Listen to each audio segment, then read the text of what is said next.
Boa tarde, eu vou usar essa videoaula para falar um pouco sobre a dependência da energia com a temperatura e sobre capacidade calorífica, em particular capacidade calorífica a volume constante. Bom, a energia é dependente da temperatura, a energia de um sistema aumenta com a temperatura. Se nós pensarmos em um gás ideal, a energia do gás ideal é função apenas da temperatura. Então a energia depende da temperatura, a energia aumenta com a temperatura, como vocês podem ver nesse gráfico aqui da direita da tela, ou nesse gráfico que eu esquematizei no nosso quadradinho. Então, energia, o eixo Y, U é energia, né? Energia é em função da temperatura, e aqui uma curva esquemática do aumento da energia com o aumento da temperatura. Em qualquer ponto aqui nós podemos traçar uma tangente, ou seja, em qualquer temperatura você pode traçar uma tangente aqui. Opa, não ficou muito bem traçada aqui essa minha tangente em azul claro, mas vocês podem verificar melhor aqui no gráfico da tela aqui do computador. Bom, a inclinação ou o coeficiente angular dessa tangente recebe o nome de capacidade calorífica a volume constante, e é a derivada da energia com respeito à temperatura, mantendo o volume constante. A grosso modo seria como você tem isso aqui: capacidade calorífica a volume constante, variação da energia sobre variação da temperatura. Se você conduzir o processo a volume constante. Então eu reescrevo aqui na página a capacidade calorífica a volume constante, é a derivada da energia com respeito à temperatura, mantendo o volume constante. O que quer dizer a capacidade calorífica? Vamos imaginar duas situações, dois sistemas simples. Digamos que nesse sistema que eu tenho aqui, nesse copo, eu tenha 200 ml de água, e nessa jarra aqui ao lado eu tenho 10 vezes esse volume, eu tenho 2 litros de água. Agora imagine que eu vou fornecer a mesma quantidade de calor para esses dois sistemas.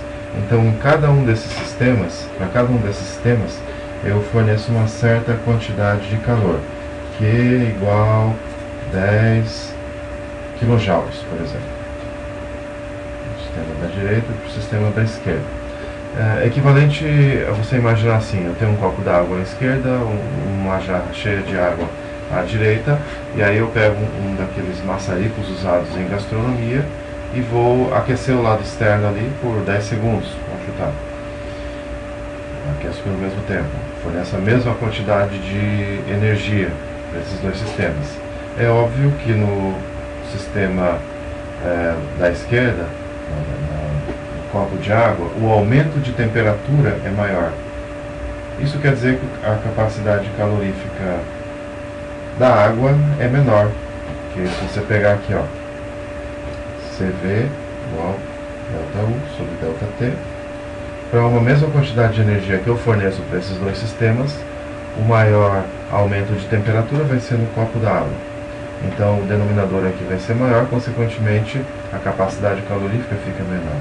Então a capacidade calorífica é uma medida do quanto um sistema pode absorver de energia sem sofrer variações de temperatura. De cara, nós podemos afirmar que a capacidade calorífica é uma propriedade extensiva. CV é extensiva. Depende do tamanho da amostra, da extensão da amostra, não é? Lembrando lá, CV é a derivada de U com respeito a T, mantendo V constante. Você pode reescrever essa equação assim: dU igual CV dt. Então aqui como varia a energia em função da temperatura no sistema volume constante.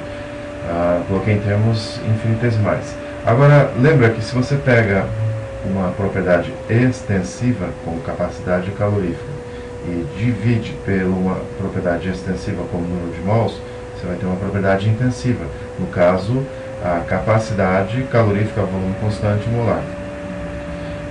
De modo que essa equação aqui de cima fica melhor escrita dessa maneira: du igual NCV molar dt. Então, CV molar é uma propriedade agora intensiva. Por exemplo, a água tem uma certa capacidade calorífica a volume constante, o álcool tem uma capacidade calorífica diferente. Então eu coloco lá du igual NCV molar dt. Se você for pensar na capacidade calorífica numa situação em que ela é independente da temperatura, então você pode integrar essa equação deixando a capacidade calorífica para fora do sinal de integração. Integro da temperatura 1 até a temperatura 2, e aqui eu integro de energia na temperatura 1 até a energia na temperatura 2, e aí fica essa equação: delta U igual NCV molar delta T. Dessa maneira eu consigo calcular a variação de energia de um sistema que sofre uma transformação a volume constante e que tem sua temperatura variada. Variou a temperatura, variou a energia. Agora eu quero fazer um exercício com vocês. Deixa eu ver se eu consigo encontrar aqui. É um exercício do nosso livro Marham. Vou minimizar aqui a tela para que vocês possam ler o enunciado sem dificuldades.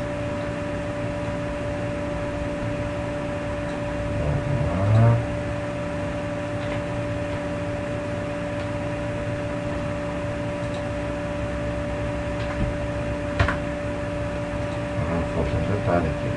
Eu vou selecionar e vou diminuir o tamanho da fonte, aí vai caber tudo na tela. Aqui, 5. Não ficou bom.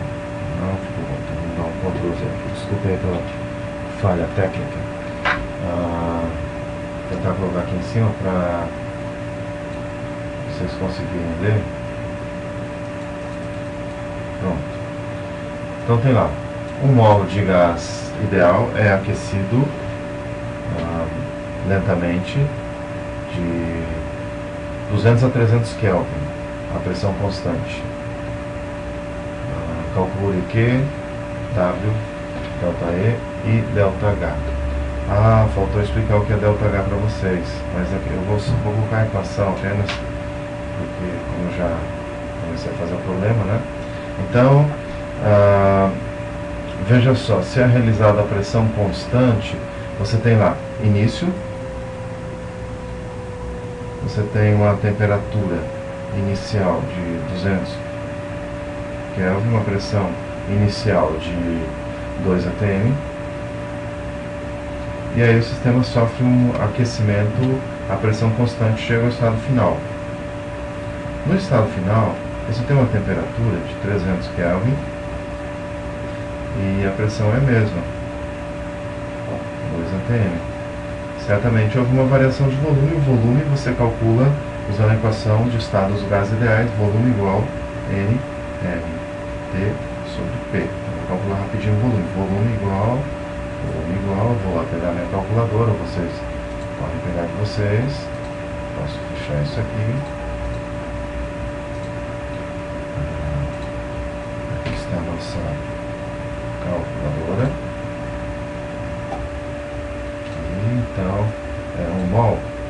Então, NR vale 0,082 vezes a temperatura, que é 200, igual, 2, igual, 8,2 litros, o volume inicial. O volume final vai ser 0,82 vezes 300, igual, dividido por 2, igual 12,3 litros. Então, para calcular o trabalho, nós temos aquela equação: trabalho igual menos pressão externa delta V, W igual menos pressão externa delta V. Então W vai ficar igual, a pressão externa é 2 atm, delta V é o volume final, 12,3 litros menos o volume inicial, 8,2 litros. Então o trabalho aqui vai ser dado na unidade de litro ATM. Então vou lá, 12,3 menos 8,2 igual 4,1 vezes 2. Então o trabalho deu 8,2 litro ATM, mas eu preciso do trabalho em joules. Então existe uma relação entre joules e litro ATM, que são unidades de energia. 1 litro ATM equivale a 101,3 joules. Como eu tenho 8,2 litro ATM, eu vou ter aqui o meu trabalho em X joules. W igual menos, então vai ser 8,2 vezes 101,3. Aqui 830,7 joule. Então já calculei o trabalho. Eles pedem para eu calcular a variação de energia. A variação de energia, ΔU igual N CV molar ΔT. Nesse caso, CV molar é uma função de R, a capacidade calorífica a volume constante, e nesse momento eu não vou detalhar o porquê disso que eu vou colocar aqui embaixo, eu só vou colocar que a capacidade calorífica a volume constante molar de um gás monatômico ideal é a capacidade calorífica a pressão constante molar menos R, de modo que CV molar é igual a 3 meios de R, porque CP molar está aqui em cima, 5 meios de R. Deixa eu dar uma coisinha aqui. Bom, esse R aqui que nós usamos não vai ser aquele 0,082 que nós usamos para calcular volume, mas vai ser 8,314 joule por Kelvin por mol. De modo que o ΔU vai ficar igual a 1 mol vezes 3 meios de 8,314 joule por Kelvin por mol vezes a variação de temperatura, que é 100 Kelvin. Então aqui você vai ter energia em joule. Então, ΔU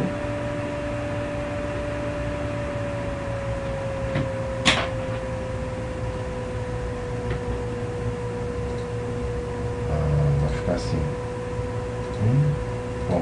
1,5 vezes 8,314 vezes 100. Então, ΔU deu 1.247,1 joule. 1.247,1 joule. Ou 1,247 kJ. Notem que está na notação inglesa aqui a calculadora. Essa vírgula que vocês estão vendo aqui, na verdade, é um ponto, e esse ponto é uma vírgula. Vocês têm que saber bem o que sua calculadora está dando. E, para terminar, vocês vão fazer o cálculo de ΔH. ΔH, eu não vou calcular aqui, porque nossa aula já está ficando um pouquinho longa. ΔH vai ficar igual a N CP molar ΔT. CP molar foi dado no enunciado, lembrando que o R, para efeitos de cálculo de variação de entalpia, deve ser em joule. Bom, para evitar alguma confusão, vou terminar assim, senão vocês vão acabar se atrapalhando aí, né? Todo mundo aí sob efeito do Metaju e tal, tomando cerveja. É melhor terminar esse cálculo aqui. ΔH igual N é 1 mol vezes 5 meios de 8,314 joule por Kelvin por mol vezes 100 Kelvin. Então, ΔH vai ser 5 sobre 2 dá 2,5 vezes 8,314 vezes 100 igual. O ΔH deu 2,0785 kJ. Variação de entalpia, que é o calor trocado a pressão constante. Então eu vou colocar o que nós chegamos aqui, W igual a menos 830,75 Joule. ΔH igual 2,0785 Joule. ΔU igual a 12471,1 Joule. ΔU igual Q mais W, você tem o ΔU, você tem o W, você acha o Q. Então, vamos pegar aqui o trabalho, 830,75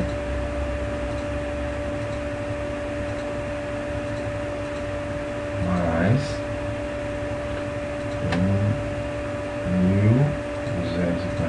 1.247.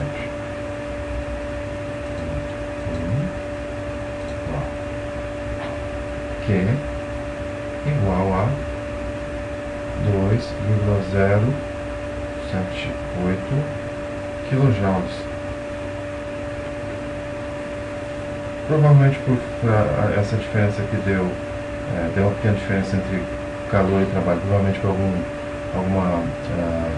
arredondamento, mas o fato é que o calor trocado à pressão constante é igual a ΔH. Na próxima aula nós vamos fazer outro exemplo impactante.